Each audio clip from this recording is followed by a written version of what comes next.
Welcome back everyone to another video. Today we're going to see how to add a video to Shopify without YouTube. Firstly, from your Shopify dashboard, click Add Page. Navigate to the Products tab and search for the product you want to edit. Click Import to Shogun to start editing the page in the Page Builder.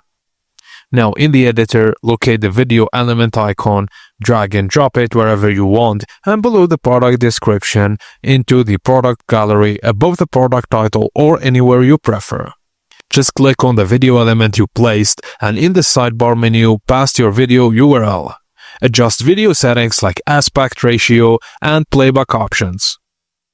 Open the Stylus menu in the sidebar and customize margins and padding, borders, or other visual options. No special embed code is required. The video is automatically responsive. And now your video is added to your Shopify store page without YouTube, exactly where you want it, and looks great on any device.